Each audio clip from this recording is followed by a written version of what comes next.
Are you watching the racks get bigger and bigger with Casino trip, full of chips. Wanna flip, double it. Welcome to the Full of Chips podcast, the only chips you'll never lose, where the stakes are high, the takes are bold, and the conversations are always full of chips. With your hosts, Chris, the Dice Degen, and Craig from Old Bay Craps. You're tuned in to Full of Chips, the podcast where we dive into our own experiences into the world of gambling and share stories straight from the casino floor. Whether you're a recreational gambler, a seasoned pro, or just curious what the buzz is all about, you're in the right place. Each week, we break down the games, talk to the experts, and bring you tips that could tilt the odds in your favor. So grab your lucky charm, stack your chips, and let's roll into today's episode. What is up, everybody? Welcome to episode 51 of the Full of Chips podcast, the only chips you will never lose, with your hosts, Chris the Dice Degen and Craig from Old Bay Craps. Craig, how are we today? I'll let everybody know next episode. Promise. We're already drinking. We're already drinking. Full disclosure, the episode's already done. So enjoy Craig and I talking because we hopped on, we started talking, and next thing you know, we have to intro the video. So enjoy episode 51. Craig and I will get into some interesting topics and see what happens. Oh, yeah. There's two ships. One of them only goes out on Tuesdays, and the other one goes out on all the other days. Okay. It's That's $20. interesting. It's $20 to get on. It's $30 if you include, they have subs and wraps for the trip. Okay. I don't know how long they are out there. I would imagine like it's like an evening thing, because I think they go out at like 4:00 p.m. Okay. and they probably come back in like at 10 or something. I'm just Yeah, imagining. that would make sense. So I'm like, I could play blackjack for a few hours. You're gonna have to tell us. You're gonna have to tell all the folks about this experience because it's interesting. The international water loophole is interesting because they have the same thing in Europe. So they don't have. Well, I don't know if they have casino boats. I don't think they do, but like for the cruise ships, right? Yeah. A lot of the countries you can't play unless like in their water. You have to be in international water. So I remember when we were on the Med cruise, there was multiple nights like we had to wait until we were in international water for the casino to open. I was just going to ask you that. Like Yeah. when it first departs, they're not going to allow you to play yet. No. And for like, you know how some people like to stay on the boat? Like the casino's not open when the boat was in port because they're not allowed to have the casino open. It could only open in international waters. And it was funny. The one day, it was in Italy and like our stops were pretty close to each other. So Yeah. like we went out a little bit and then we were kind of just sitting there, but we weren't in international water. So they weren't going to open the casino at all. Well, somebody in the casino had enough pull to make the boat go all the way to international water because we were sitting there. The casino was full. Every table had people at it. And we were all like, what are we doing? What are we doing? And the casino kept calling up and they were like, no, we're sitting here. Fast forward like 30 minutes. And they actually said that, all right, we'll go out to international water. It was only another couple miles. Right. But they did go out to international water. They opened the casino. It was like 11 o'clock at night. And then we played for a little bit. And then they closed the casino at like 3 o'clock in the morning or whatever it was. But it was funny. I guess somebody had enough pull to make the boat go out because they were not going to make the boat go out. They were going to just make it sit off the coast where we were sitting. I imagine somebody that probably draws markers, I would assume so. I mean, I can tell you Degen has no kind of pull like that. I was sure? jawing with the crew, not in a bad way. I was just, talking with the crew and like they were annoyed because they were basically standing at the ready for like 3 hours at that point because they have to be, ready to go. They have to, but then once they finally get to international order, that's when they can, start counting chips and all that kind of stuff. So even when we got to international order, we're still like a 30-minute delay between that and the actual casino opening. But the crew was annoyed because, they were all standing there, just standing there. Yeah. And it's like, I know some of them may not want to work, but like most of them wanted to work. So they were like, can we open this up? Well, they probably want tips too. I mean, they're just Oh, for standing sure. around. They're not standing around not getting anything. out of it. That's very, very true. But I'm interested to hear about this boat casino gambling adventures. Have to see how it. You'll have to check it out. Check it out. You'll have to report back to the Full of Chips community. There you go. Let's see how it goes. That'd be great if it turned out awesome. I wanted to Yeah, ask you, have you gone to a casino yet and used Bruce's system? I have. I have. Not at the level Bruce plays, No, obviously. not 500 a hand, but No, but I have used it. It has worked for me. Now, I will say I play similar to that normally. Not all the time, but I do play quite similar to the 10 hands at one denomination, yeah, 10 hands at the next denomination. Now I will say one thing that I really do like with how he plays is him and I have very similar, let's say, rules of playing, which I think the rules of playing are. I'd have to ask him this. I owe him a phone call. Sorry, Bruce. I know you're listening. I owe you probably 3 phone calls at this point. I think I'm interested to hear this. I'm gonna have to text him after this so I can get his opinion on it. I would say the rules that you play by would probably make up, let's say, like 33%, like 1/3 of the session, and then your bankroll is the other 66%. I'm interested to see what he has to say about that though, because like the whole concept of like basic strategy and how yeah. people play, Bruce and I play very, very similar in terms of when we hit, when we stay, limited splits, limited doubles, all that kind of stuff. It decreases volatility and stuff. So interested to see what he would have to say about that. But to me, it would be like 1/3 strategy, quote unquote, and then 2/3 bankroll. But I do like playing that way. I can say that I've never gotten to that 4th level Yeah. of, when you go like 1x for 10 hands, 2x for 10x, 10 hands back to 1x. I've never gotten to the 4th level. I have played to the 3rd level before, but in that 3rd level, I did make goal and I stopped playing. That's the Uh, other piece of it. I You think got that's to the know other when to piece of it. stop. Right. That's the other piece of it because he said discipline is so part of it. And if Oh you're yeah. at your goal, you gotta walk because it's about building over time. Yep. You're again, same thing we talked about in craps. You got to stop treating your session as a retirement session. You're not going to retire after one session. If you happen to have that miracle roll that happened in AC, you still can't retire, but you gave yourself a good start.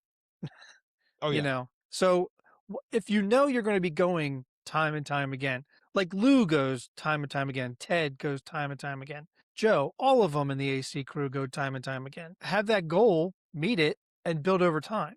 We certainly Yep. know some of the AC crew who will play all day, regardless of what happens. They're not really stopping for a goal. They're just they enjoy it so much they're just in it. It's like as long as Hmm. you're open, I'm gonna play because Yeah. I have the bankroll to do so. Yeah, you do have to have that ability though to stop. And this is an interesting thing that I want to hear about, especially when you do go on this boat adventure, because like, you know, you can get up from the table, you can walk away from the table, Right? but you're You still on a boat. you You can't can't leave. leave, right? Right? So like I'm interested to see how that whole aspect plays out because like I know, if you're super, super disciplined, obviously you're gonna hit it and not play once you win, right? But like at what point do you sit there and you're like, well, shit, I got, 4 hours left of this boat ride. What do I do? I guess do I go enjoy the scenery or like, like what do you do? Is there anything else to do on the boat? I Or I think we like, both know that you'd have to do a short stack play just to see if you can turn it into something or double it. You know, yeah. Or idea for you, do you do multiple sessions for on the that night. boat ride? Right? You Yeah. do So like, maybe you only do 20 hands per session. So like you yep, do half a shoe session or yep. half shoe You sessions. play Yeah. like I guess let's break this down, right? So like let's say you're gonna go to that boat, right? And let's say you got anywhere from I don't know, $300-$500, whatever it may be, right? And let's say 300 for sake of argument. 300, your win goal on 300 is what? Win goal 300 is probably anywhere between 50 and 100, 50 and 100. So you're looking at which sounds high a little percentage wise according to the buy-in. yeah, but I mean you're looking at like a 25%. realistically, because 25% of 375. So like Right. you're anywhere from let's say 22 to 27% Yeah. win goal, right? Or maybe 22 to like 33%. Sorry, my math's slightly off there. But you're in I that, get let's what you say mean. 20 to 30% win goal, right? So like let's say you do get up, 60 bucks, pretty quickly, let's say, right? I guess it depends how long that boat ride is, but it would be interesting, you play for a little bit, take a break, go do something else, enjoy the view, who knows what, and then, that money's locked up, right? So worst case, you're going to leave there with whatever you won from session number 1. You Right. rebuy in for another 300 with the same mantra, same win goal, right? Try to win another, let's say 22 to 30%, whatever it may be. And then like you could potentially play like 3 sessions in the one night. Sure.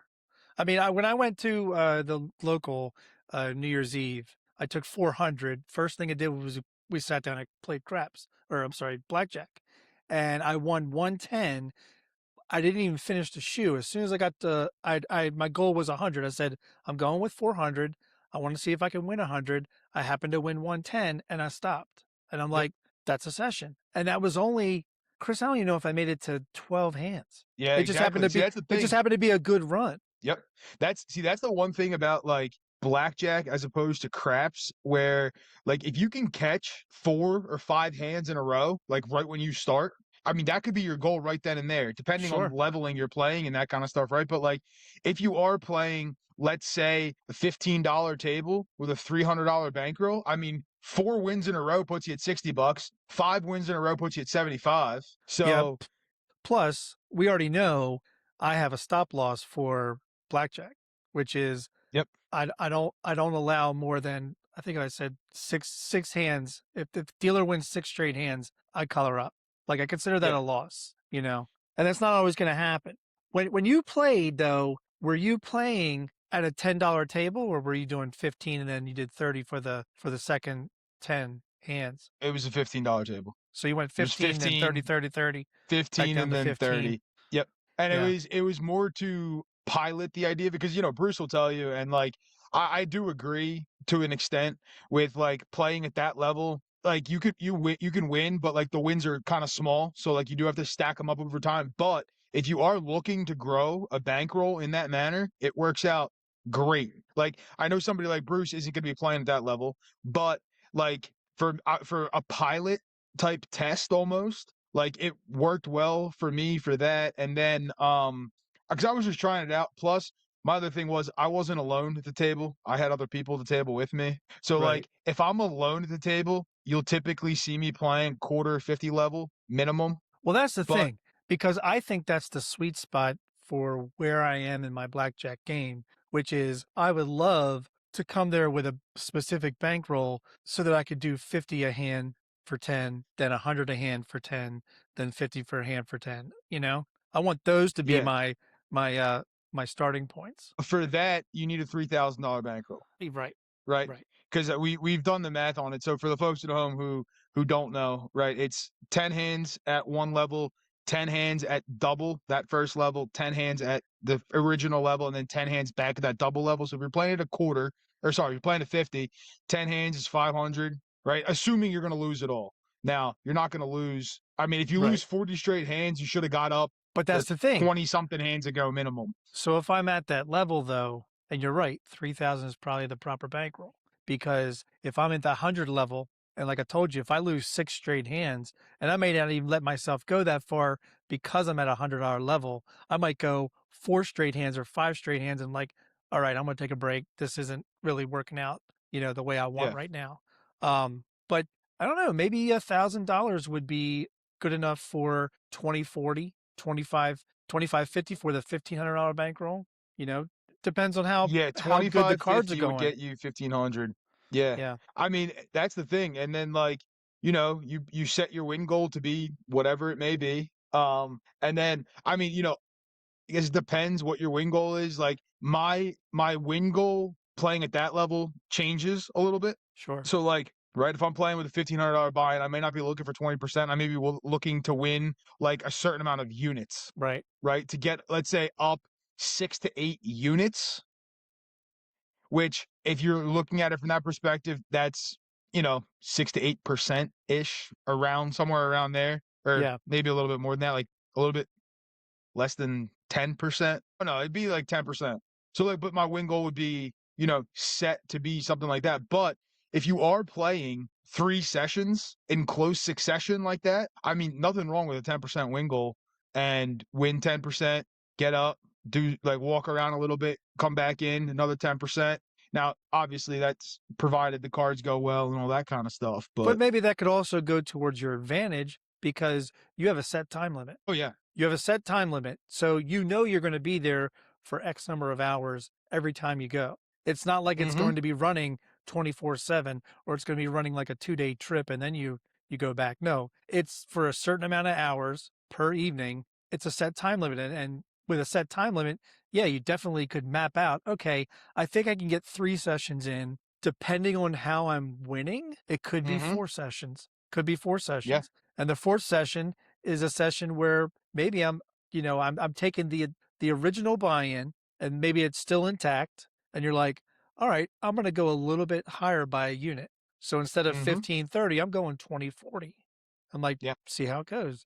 If I feel that it's winning some, I'll go with it. If I feel, you know what, probably wasn't the best move, it's still okay because the first 3 sessions were all profitable, Yeah. you know? See, that's the one thing, like, I know some people don't like cruise ship play and other stuff, but I have a very different mentality when I'm playing on a cruise ship. So, like, I know a lot of people when they're playing on a cruise ship are playing for free cruises, right? Right. Which is all great and wonderful. I have no problem with that. However, like a game like Blackjack on the cruise, right? And Victoria can tell you this because I do it when we do go on cruises. Now, we're not the biggest cruisers anymore. We used to go on more. We haven't been on one in a little bit, but like in between, like we plan out our day, right? So like obviously we're doing an excursion during the day, we got dinner, and then we look at what shows are going on at night, right? And we this is a tangent, this is not casino related at all, but we always look for the couple shows. We thrive at those couple shows. Like Yeah. the how well do you know your partner? Like you gotta do like couple quests together. Like her and I are like, I mean, I don't mean to sound like I'm, toot my own horn here, but her and I have a 100% win streak on cruises with those You're like games. you're like you're like peas and carrots, peanut butter and jelly. Yep. Peanut butter and jelly, because I don't like peas. I do like carrots, but I don't like peas. So we'll go peanut butter and jelly. But like, yeah, no, her and I are very good at those games. Like I know it's funny. We played in a newlyweds game. We weren't even married. And we Still beat crushed the it. married couples. Still Yeah. crushed it. So yeah, but no, yeah, we have fun with those things. But back to my original point. So we look to see like what's going on, right? But there's times where like, all right, we know dinner's gonna end maybe an hour before that show starts. So Yeah. I'm like, we're hitting the casino in between that. But the good thing with that is I know I have a very set time limit, right? I may only have 40 minutes to play because I'm going to walk up from dinner to the casino and then I got to go all the way across the boat to go to whatever show we're going to. So like I know I only got 40 minutes to play, which is good because that set time limit with a set win goal really Yeah. sticks in your head. Like I feel like when you have the ability to play for an undetermined amount of time, that win goal moves a little bit. At least I feel like for a lot of people, Sure. right? Where it's like, well, I'm up 20% and I've only been here for 30 minutes. Like I got to be here all day. So what do I like? I'm not going to stop playing, which you probably should, but most people Well, won't. We know that. it's gonna stretch your discipline. Oh yeah. You got to tell Oh yourself, yeah. okay, just because. Well, like I said, when I went to that local, I got up quick. I think I was at 110 within the first 8 to 10 hands, and I'm like, Mm-hmm. I'm good. I'm gonna call her up. I could have kept Yeah. going, but I didn't want to lose being up by 25% already. Yeah. So You can't. can't argue with that. That's great return on investment. You know. 100%, especially for the time that you played. Like, I mean, think about it, right? 8 to 10 hands takes what, 8 minutes, 10 minutes max? Right. Right. Realistically, right? You're getting paid $100 for, let's say, 10, or if you want to stretch it, 15 minutes worth of work. That's $400 an hour.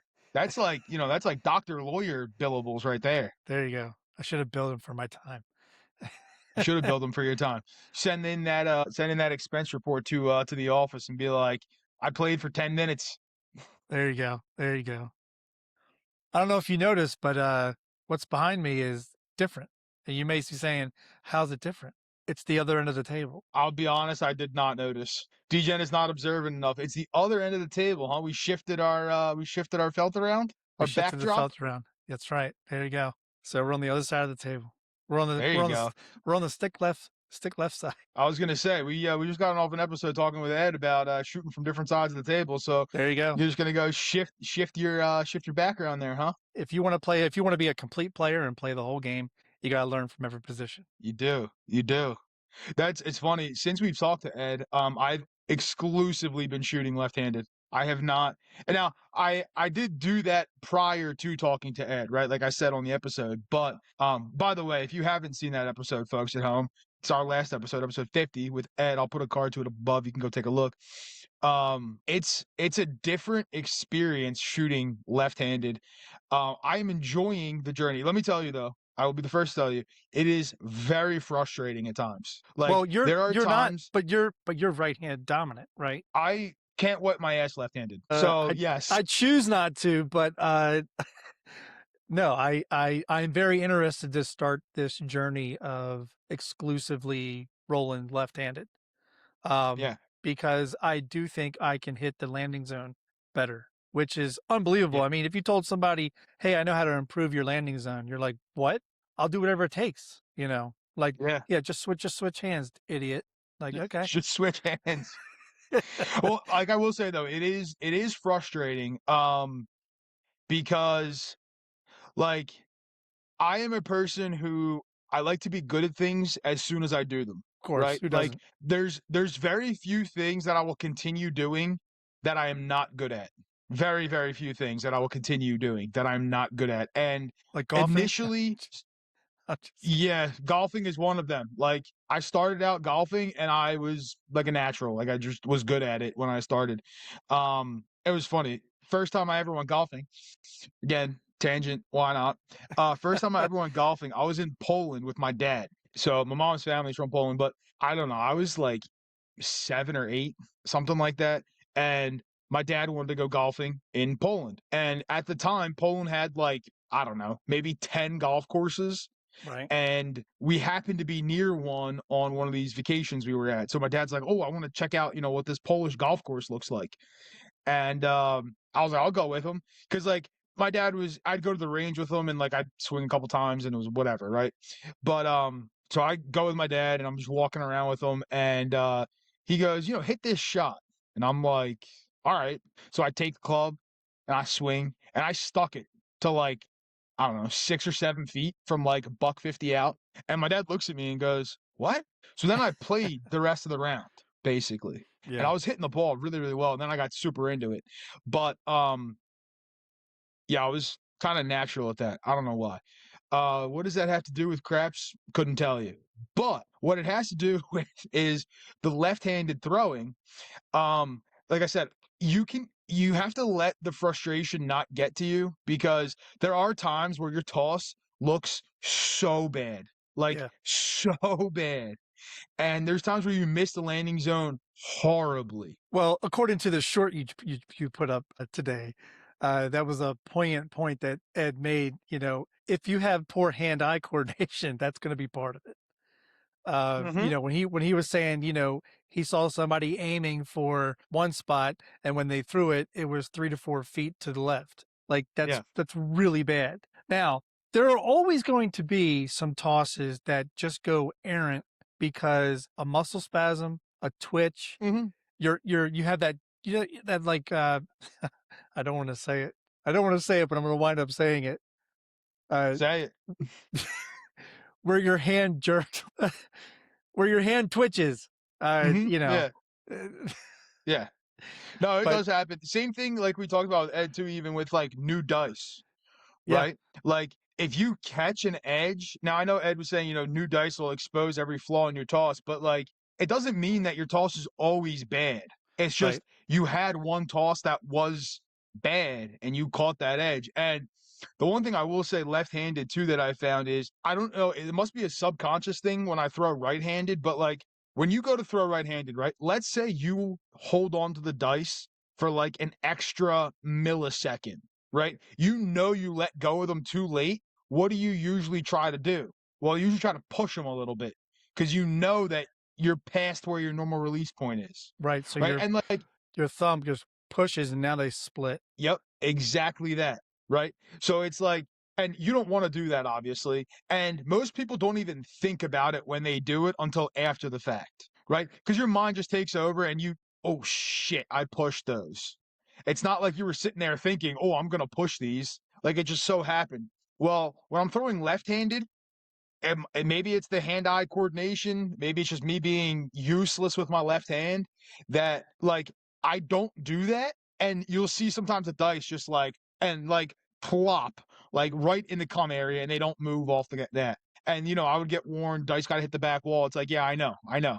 But, like, I'd throw a deep pop fly to, like, center field instead of, throwing them actually at the wall, but it goes back to that you don't have those bad habits with your non-dominant hand. Well, with the right hand, you've had it before. We've all done it before where you feel the dice just sit on your finger just a split second too long. You're like, fuck. You're Yep. like and like that die just goes like sideways. Like one goes straight down and one goes right into the hook and you're like, Jesus Christ. But it doesn't always mean it's going to be a 7, you know. No. And then you're going to have, you're always going to have the opposite of that, Chris. You're going to have you're learning to throw left-handed. You throw a toss, it's perfect, and you have no fucking idea what you did. Mhm. You're like, I have Oh, no yeah. idea what I just did, but damn, that looked good. And then you're trying to recreate it, which you're starting to think about it more and think about it more, and it's like you're not getting anywhere. It reminds me of now it's a baseball movie reference, so you might get it. Have you seen Bull Durham? Jesus Christ. You would love that movie, by the way. Anyway, there's this it's about minor league baseball. And Uh, Kevin Costner's in it. He's a guy who's been to the show. He's been to the majors and he got sent down to the minors. And the whole reason he was brought in is to help out this up and coming pitcher who can't get it over the plate for shit. Like he's wild as hell. But what he teaches him over time is the pitcher's thinking about it too much. And when he stopped thinking about it and like every time he pitched and he was doing well, he started to look at the sky before he threw. So he would wind up, look at the sky, and then when he threw it, it was right down the middle, And I uh-huh. was thinking the same thing about I've had times where I've thrown dice and they land so nice. And it was like, well, what did you do? Well, I didn't hesitate. Like as soon as they came from the stick person, I grabbed them, set them, and threw them all within 3 seconds, 3, 4 seconds. It's like when you don't let hesitation creep in or you don't let anything creep into your thought process, it's almost like white noise to where you're not thinking about anything when you throw them. Yep. And so your brain, for whatever reason, I don't even know how you would it doesn't mess with your mechanics. And Yeah. you just throw it and it's like it's one of the most beautiful things you've ever seen. Just occasionally something beautiful is going to be a 7 when you don't want it to be. Yeah. It But happens. It happens. still, That's like the dice throwing is such a mental thing. Like it's obviously mechanics of the arm, right? But it is a mental thing. And like again, going back to golf, right? How many people sit there and say, I want to avoid the water, I want to avoid the water, I want to avoid the water. Where do you hit the ball? In the water. Why? What were you thinking about that entire time? I want to avoid the water, I want to avoid the water, I want to avoid the water. You're just thinking about the water. So you're probably gonna end up in the water, right? Like, and I will say that's I think one thing that's helped me a lot with bringing that kind of golf mentality over to throwing dice is that I don't let the outside stuff bother me on the golf course. Like, you could be playing music in my backswing, don't hear it, right? Oh, out of bounds up the whole left side. What am I thinking about? I'm not thinking, oh, just don't go left. I'm just thinking, all right, middle of the fairway, right side of the fairway, left side, whatever it is. That's what I'm thinking about. right. So I have that sort of mentality from golf that I've brought over to dice throwing that helps me where, you get messed up by something or a bad toss that you get lucky with, right? Doesn't end up being a 7. Well, I'm not sitting here thinking, all right, let me not do that again. What did I do to make that happen? well, I did this, so I got to avoid this, overcorrect, and then what happens? You do the same thing again, and you're not going to get lucky twice, right? Same thing with golf. You're sitting there trying to avoid the water, you overcorrect right into the water every time. I can't Well, tell you how many times I've seen people do it. it's almost like, quarterbacking for football. So I was a quarterback for a short amount of time in high school. Short amount of time. I was so bad they threw me to safety for the rest of my career. But I do remember having some good practices where I was throwing the ball well, and the reason I was because I was staring right at the numbers of the wide receiver. But the times where it was really bad was when I caught myself releasing the ball and then looking at the ball, like where's the ball Mm-hmm. going? Like you're never going to hit a target that way. Same thing with No. dice. How are you going to hit your landing zone is if when you release them, you start looking at the dice. Like, and I'll be honest, I did a bunch of videos doing that, thinking that it was some kind of new thing, and only found out that no, all I'm doing is corrupting myself even more. Like, Yeah. you can't stare at the dice. Like, now, occasionally, I'll stare at like the fourth row of diamonds Okay. because that's been helping me get closer to the back wall without hitting the back wall. I didn't do well like looking at the line right here on the pass line. Like I didn't do well looking at that. I think part of it was because I wear glasses and sometimes it's very hard to see that line all the way down on the other end. So I would pay attention to, okay, well, let's look at the diamonds. And I actually started with row 2, went to row 3, row 4, row 5, and like found out which row was comfortable enough that it felt good when I released them. And also it's your toss. Like you have to get used to a nice, easy toss. Like you said before, you Yeah. can't force it or otherwise you're going to push them. You can't be too light or otherwise you're going to go too high and they're going to fall right in the middle of the table and then you're going to might get a no roll. Yep. You got to find that happy median and just practice over and over and over. Like Ed said, he's worn out so many layouts from hitting the landing zone so well. And he's not hitting the Mm-hmm. exact spot every time. He's hitting in the general area that he's been wanting for them to land.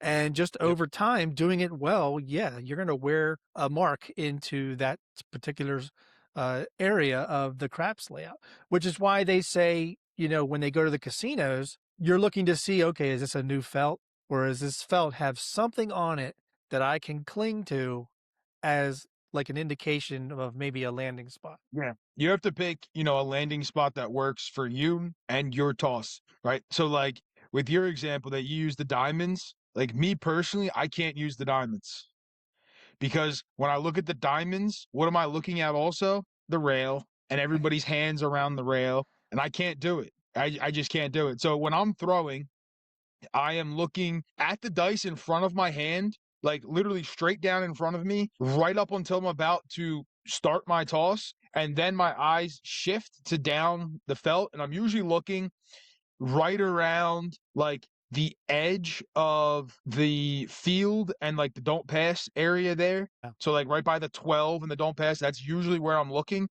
But that quick, I'm looking down on my dice, and then that quick shift of my eyes, and I'm looking there, it blocks everything else out around the table. If I start looking too early, that's when I start seeing people's hands move around, and I don't know what it is, but something about that gets me messed up. But if you're let's say you're at, and let's go from our own experience so far, which is we've been playing right-handed mostly up to this point. So if we're on stick left, right, or 1 or 2, even stick left 3, like I said, it's all in the mechanics and the time frame from when you get the dice back to when you throw them. Like I'm not saying that I'm maybe fully staring at the diamonds the entire process because I do Mhm. want to speed it up. And the more that I not speed it up to like hurry up and get them down there because somebody's jawing at me, but get them down there in a nice fashion where it's very repetitive, very like routine, time wise, plus mechanics. And it's like when I have that, it becomes, I can only explain it as it becomes a different form of white noise. Like we Mhm. all know white noise is really something you listen to basically, but I'm talking about where you're able to block out everybody at the table. You're able to block out the noise from the slot machines. You're able to block out the crew and the dealers and the stick person. And you literally, they bring the dice back. You maybe look down, you pick it, you grab your grip, pick it up, look down real quick, and boom, Like Yeah. there's no hesitation.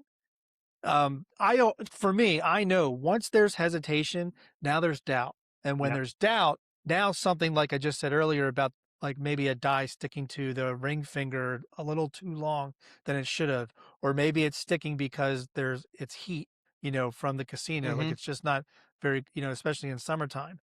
But when you're doing all that and you're getting into your own head, it just never is a good outcome. You might as well just be chucking them because you've lost your mechanics at that point. But when you can Yep. just get them to you, know right where it's set you're doing, pick them up, look, toss, and not think about it, those are some of the best rolls I've had. Yeah.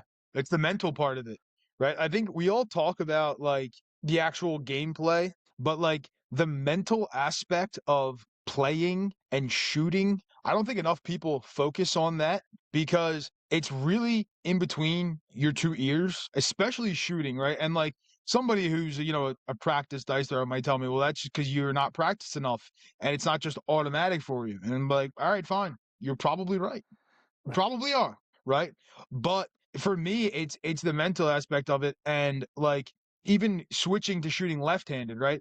Like I said in the episode with Ed, I threw a lot without even caring about what the results were, just trying to figure out a landing zone. And Right. what I did for that was I literally put an index card where I was trying to land the dice on the felt. Just put an index card there, taped it to my felt so it wouldn't move, Yeah. and I was just throwing dice into that. Again, I don't care what the result is. I don't care necessarily what those dice are doing because it's not going to be a true bounce off the index card, right? I know some people put chips there. I don't like throwing into chips because it nicks your dice more, so I don't like doing it on purpose.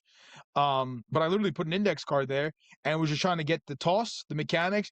Then I started worrying about what the hell results are coming. I took the index card away, but I got it down to the point where I could virtually hit that index card even though it wasn't there. So in line with that, like I mentioned in the same episode with Ed, is when him and Gargoyle were teaching me that underhand throw. So literally, you had to get the mechanics down first and just try to get them to the area.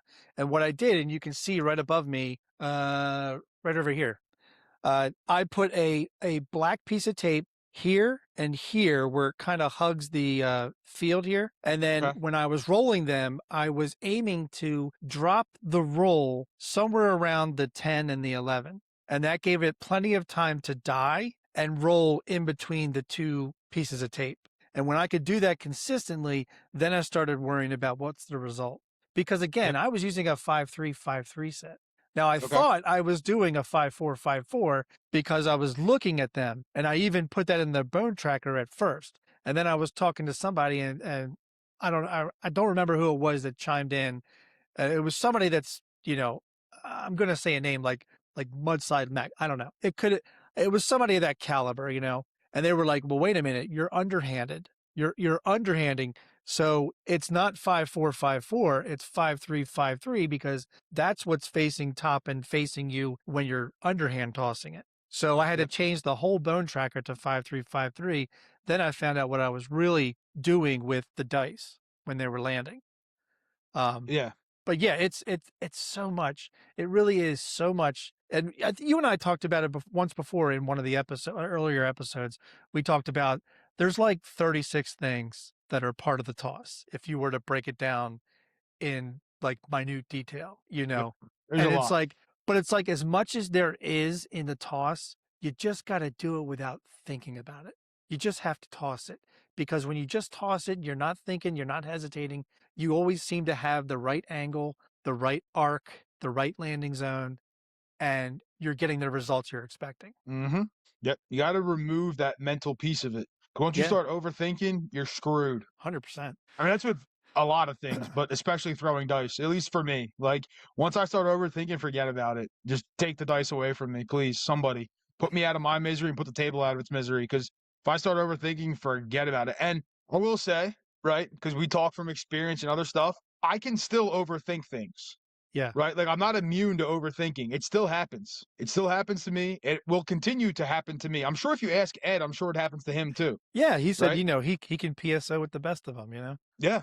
And this is why I always say my biggest pet peeve is late bets and dice hands over the table late. Why? Well, I just said I'm looking down and I'm looking out and I'm shooting. I shouldn't be able to see any of that stuff. If I do see it, it's a problem. And then you got me all messed up. Because if I'm looking down and you throw a late bet in, that's the only way I can see your hands because I'm not looking at the rail. So I don't see the hands in the rail. Well, let's break it down because it was pretty recent, and we just mentioned it on the episode 50 with Ed.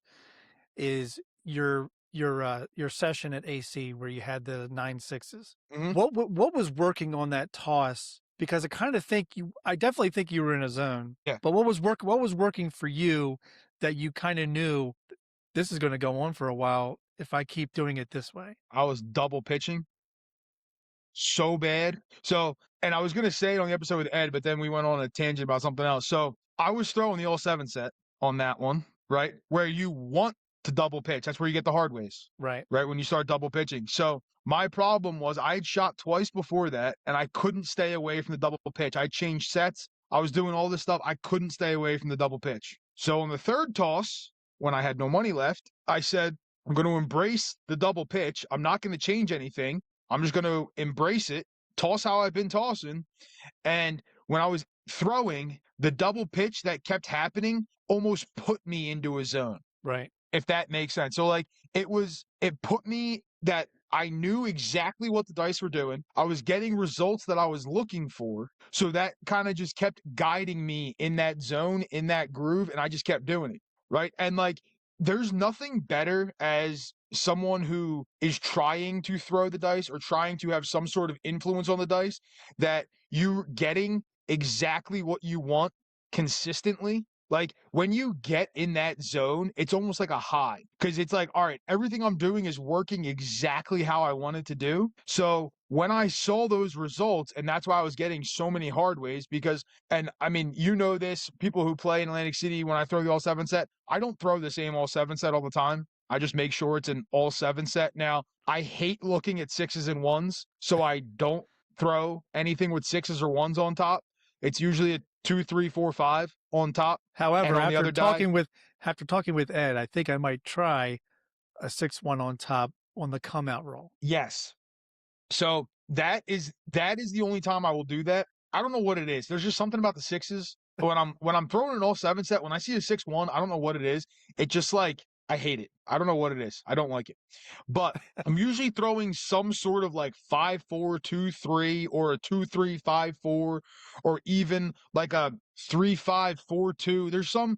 It's some variation of that, right? I don't really care what it is necessarily. But when I was throwing those hard 6s, I was throwing a 3-5-4-2, which is one of my normal ones that I go to, but that's what I was throwing. And the double pitch was working perfectly. That's where that hard 6 kept coming from. I think if you're really going to have an argument for DI, a part of it has to be if you're reading the dice. You have to be able to read dice and what they're doing. Yeah. You can't have an argument for DI without having that be a piece of it, right? I would agree 100%. To know. The other thing is, and I don't want to tangent too off of, I know you were talking, is when you get in that zone and you know what's happening and you're in that groove, that's where I think it makes it harder to think about where do I go with my bets? Yep. Because that's why we were talking in a couple of episodes of that's why you got to practice your betting. Mm-hmm. If all else fails, practice your betting. Yeah. You have to make it automatic so that when you are in a zone throwing it, the dealer picks up on it quick and they're doing it for you. They know where you want to go and you have the bankroll to go in that direction, Yep. Well, even on that roll, I got myself messed up on my hardway progressions. So because I started with $1 on the hardways. Right. Right. Now, again, after talking to Ed and talking to other people, I should have started higher on the hardways. I should have started a nickel each. Right. Why? I was intentionally trying to double pitch the dice to give me hardways. Right. So why did I start at $1? Well, comes down to I had no money, for one. But two, even when I did have money, I wasn't pressing up my other hardways at all. They were still at $1.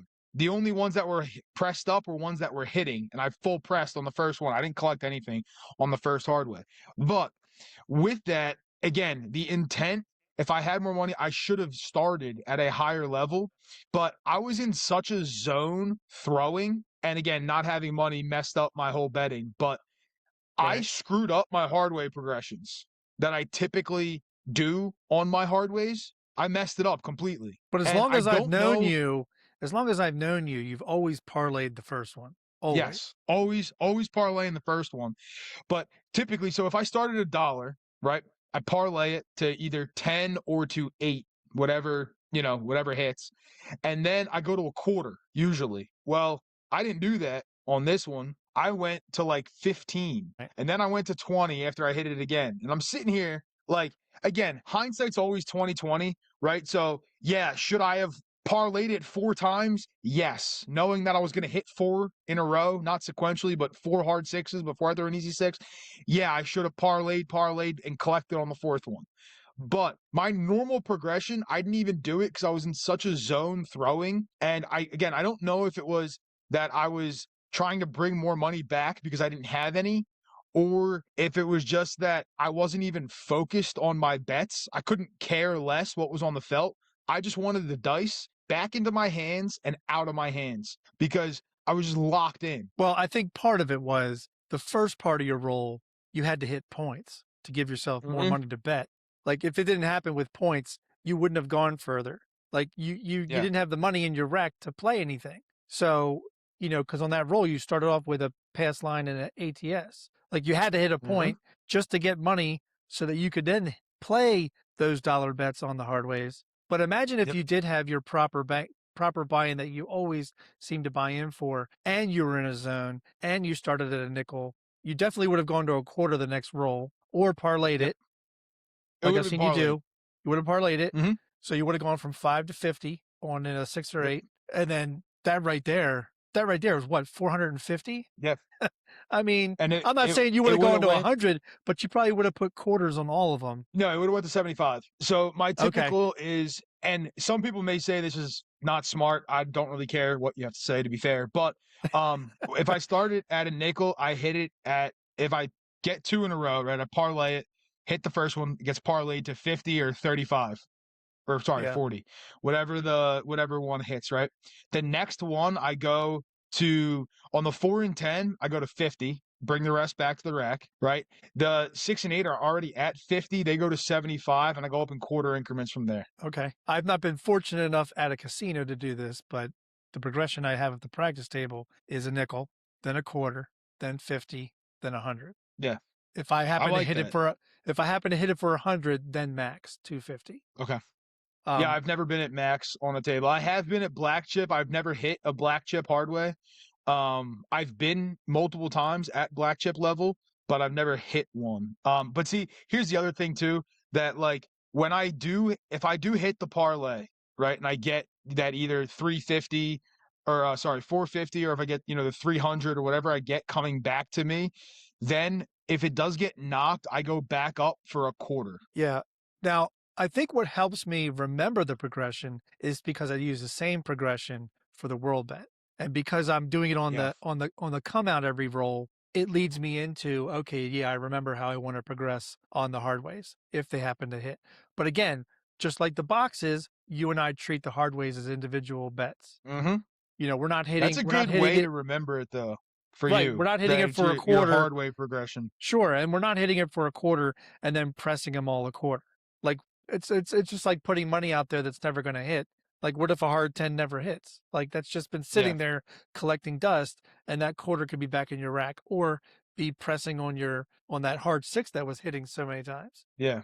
Now, I will say, in the instance that I had there, I wouldn't have been mad at myself for pressing all of the hardways together, or pressing like maybe sister hardways together, because I was, again, actively aiming for them. And with me changing the sets, I don't know which one I'm going to get. Right. Right? But I am actively looking for them. So in that instance, I don't hate I call it spraying on the hard ways when you press them all together. I don't hate it there. I do hate it, but in that instance, I wouldn't have hated it. Because I would have collected more theoretically if I would have done that. But again, hindsight It's always 2020, right? You always figure out after the fact what you could have done or what you should have done. It's like, the person who tells you how to play your session better than you. But Right. I really do like that. That's like a tip of the episode almost. Not the tip, but it's a side tip of the episode for the folks at home. Keep your progression similar on things. Like, if you're gonna play a specific progression on like your world bet, make your hardways that same thing like Craig does, right? Because then you don't have to think. You want to do as little thinking as possible when you're playing, because we've literally said it this entire time. Your mind and the mental game is such an important piece of it that you don't want to get caught up thinking about, what's my next step? Where do I go? If you have the same progression on your world bet or your hardways or pressing box numbers, even, Yeah. it'll help you think less and you just know exactly where you're going. That makes perfect sense. I mean, what if you even use the same progression, whether it's a hard way or it's a box number? Now, obviously, your box numbers may go a little bit differently, but all base bets can start off, it seems to me, at different units. So you could have $5 on hardways, on a $10 table, $10 4 and 10, or if it's a $15 table, 15 on the 4 and 10, and the 5 and 9, and then 5 on the, but you could literally use the same progressions. You could start out $10 or $15 on all the hardways and 15s on the boxes. And if you're pressing them the same, why not do the same thing with the hardways? Granted, they don't Yep. roll as many times as the soft numbers, but you just need to catch one of them. One hit on a hardway pays for all the hardways. Yep. No matter what units you use, one will always pay for all of them. And I love Yep. that. It's not like one pays for, now the box 5 is paid for, but that's the only number it's paid for. No, you hit a hardway, all your hardways are paid for. And I love that. But bring it back full circle. None of that happens unless you're in that zone. And the dice throw is happening for you, and your mechanics are there. You're in the zone, so you're not thinking about it too much. You literally are getting the dice back, finding the all 7, which is not hard to find, versus another kind of set. You literally, they're probably handed to you sometimes by accident as an all 7. I've seen that happen. I've definitely seen a 6-1 on top, but it's like, all right, thanks for doing half the work for me, stick guy. And then you just boom, boom, and you toss. And you're like, I'm not letting the mental part creep in to fuck the toss up. Like, if it's working, it's working. And we've all had rolls where shit's just working. And it's one of the greatest feelings in the world. But again, why do we like to throw, Chris? Because craps comes with that part of the game where we get to put it in our own hands and we get to be part of the outcome. Like, who doesn't want to? I get it. There are some people who just want to bet. I get it. But it's so much more fun throwing the dice. And if you're going to be serious about it, then you got to go all the way. You can't just be a casual tosser and think like, every time I throw, it's going to be awesome. No, it's not. And it may not always be awesome when you are DI. But if you are DI, you have to look at everything, including, and that includes reading. If you're going to be reading the table to bet, why aren't you reading the dice? Because it's going to be to your advantage anyway. I'm sure that's how Ed and other people always seem to hit more ATSs than other people, or always seem to make more money than other people. It's because they know when their dice are not doing what they're expecting and they switch to another set, or they know they just need to tweak the set that they're using by just a quarter turn and they've solved their issue because they found out, oh, okay, I'm double pitching this and I don't want to do that. And this dice set I know works on this table, but they're double pitching and I need them not to. So I'm just going to do a quarter turn this way. Okay, now I'm getting single pitch, which I'll take that all day, every day, And like now they're in a zone, and now that roll, instead of being an 8 roller or the average of 6 to 8 rolls, it's now averaging 19 to 25 rolls. It's like, who doesn't want that? Who doesn't want that? Comes a lot of practice though, right? You got to practice reading the dice. And for people at home who are starting out with that, use 2 different color die. Nothing easier than reading the dice with 2 different colors. Now, obviously in a casino, you can't do that, but you can get good enough at tracking the dice using 2 different colors at home to then be able to do it in the casino. But yeah, when you can analyze and read what is happening and then execute based on that, there's no better feeling. And then if you're doing that and you're having good rolls with that, like Craig said, you're the one who is influencing your direct outcome, right? And like you said, craps is the only game you can really do that. Right. You can't tell the dealer at Blackjack to step aside. You're going to deal out the Yeah, next 5 hands. Like that's not exactly. that's not That's not happening. happening. No, you can't do that. But you can learn how to throw the dice, and you You can can try, potentially, yeah, try to have an impact on them. but I guarantee the only impact is you'll have security by your side real quick. But truly, if you're going to throw and start to learn how to throw dice, you should just take a set of dice. They're not expensive, but take at least one pair, 2 different colors. You don't have to do 2 different colors at first. You can do the same colors at first. Just darken in all the pips. What you don't Yeah. want is to see results. You're not care about results. You're cared about how are they coming out of your hand. Are you noticing that they're turning some way? Are you noticing that they're splitting? Do you notice that they're exploding when they hit the felt?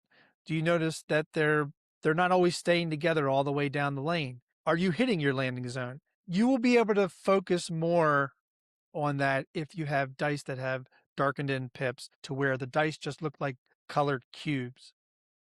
And honestly, you don't if you have granted you might get some you might get some residue on your fingers, but if you take a blue die and you color in the pips blue and you take a red die and color in the pips red, you might get some purple on your hands at the end of the night, but over Or just time it'll color be one pip in. Just color the single pip. yeah. Or one of the 5 pip and darken the middle pip.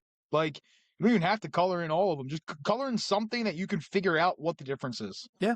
Yeah, because you're practicing the mechanics first, and you really don't care about results yet. But then once you have your toss down, now you start trying to find what dice set do you like, and then you start doing Bone Tracker and find out, shit, I really like this dice set. And then the glorious thing, like I mentioned on the episode with Ed, is you go to those columns and you find those related sets, the ones that give you the inside numbers, the ones that give you outside numbers, the ones that are good on come out rolls. Like that is some advantage shit right there. Mm-hmm. You know? Definitely is. I mean, we're all in the midst of it. Chris and I are still young at this game. I mean, young enough to know that there's still things we could learn, and we're still trying to repeat the good trends that we've been taught by some of these mentors out there. So I'm very interested to see how your journey of left-handed goes, and for me, when I get table up and running again, to see how that goes. Yeah. Yeah, Might have to start definitely. making some videos in the left-handed tossing. Right? Who knows? Maybe the left-handed tossing will come out in video form. Who You know what I like knows? right now, though? I like left-handed drinking. You like left-handed drinking. And yeah, we haven't talked about our drinks. Mine is empty. But all if you right. learn to throw with your left hand, you're then going to have to switch to the right hand to drink. That is true. That is true. Is it time for our top 5, Craig? I think it's time for the top 5.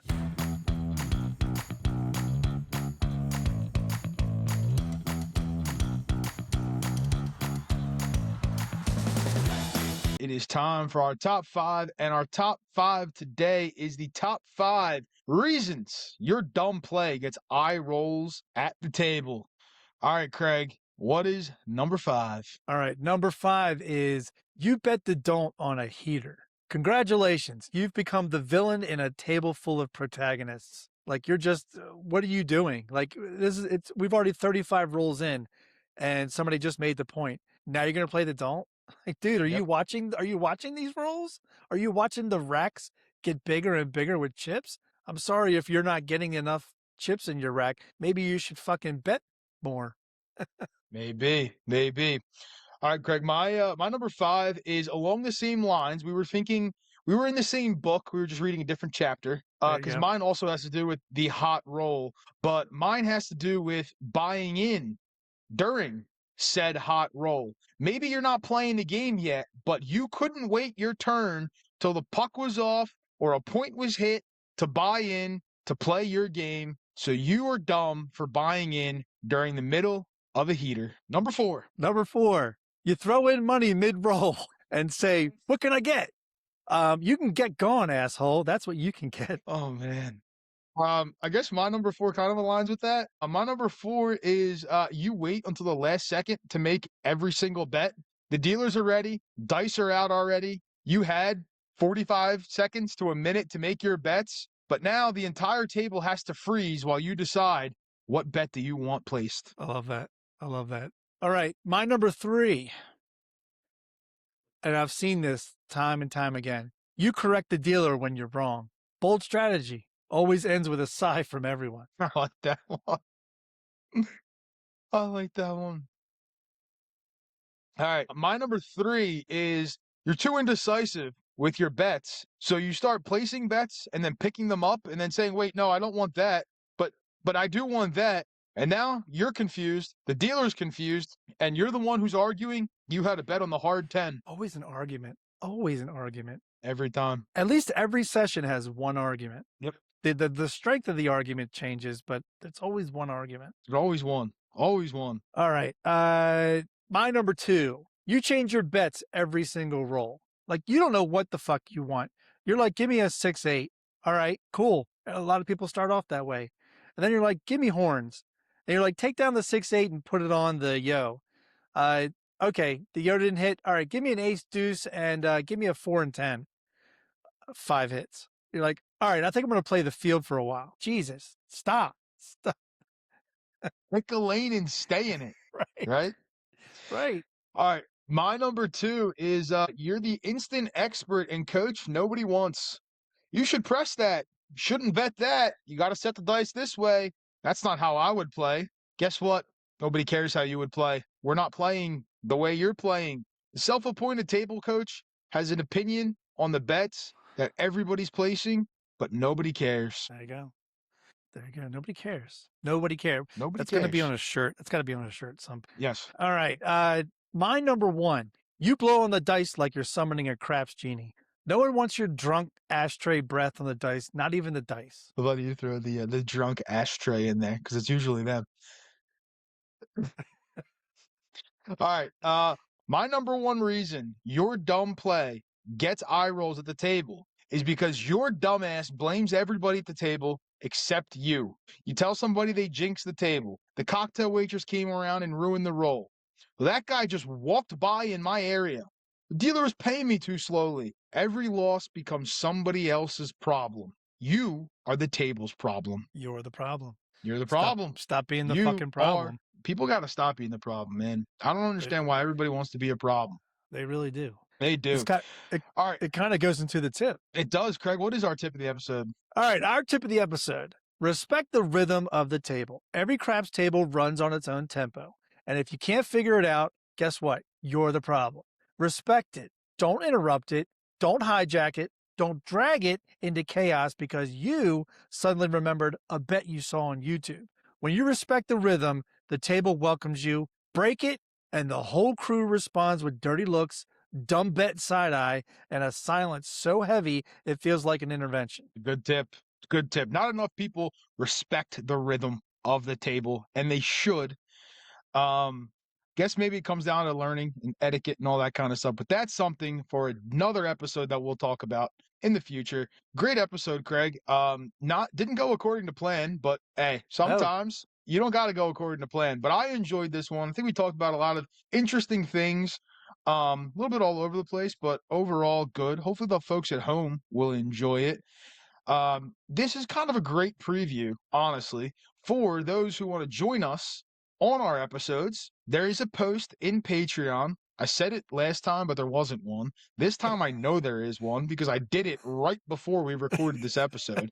So if you want to join us on the Full of Chips podcast, there is a post on Patreon. You got to join the Patreon. The link is down below.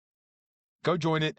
You can put in there that you want to be a part of our episode, and I'll put you in a group chat, and we will discuss, and who knows what we'll talk about. Maybe we'll talk about riverboat cruises. Maybe we'll talk about dice influence. Maybe we'll talk about assholes at the table. Who knows? All I know is we do care, and we want to hear from you. So Go to the Patreon. Also, we still want to hear from you in other ways, too. Email fullofchipspodcast@gmail.com. Full-length episodes, YouTube, Spotify, and Apple Podcasts. Short-form content on YouTube, TikTok, Instagram, and Facebook. Again, the Patreon, as mentioned previously, is linked down below. Go check it out. Craig, take us out on episode 51. All right, and that wraps it. The dealer's tone shapes the table. which we didn't get into. The social contract keeps the game moving, which we also didn't get to. And every questionable bet sends a ripple through the crowd, whether you notice it or not, which we kind of got to in the top 5. Craps isn't just numbers, it's about reading the room, keeping the pace, and not turning a smooth roll into a goddamn circus. So as you head back to the felt, remember, the table has a long memory, and it never forgets who kept things sharp and who didn't. So walk off with confidence, discipline, and that signature attitude keeping you full of chips.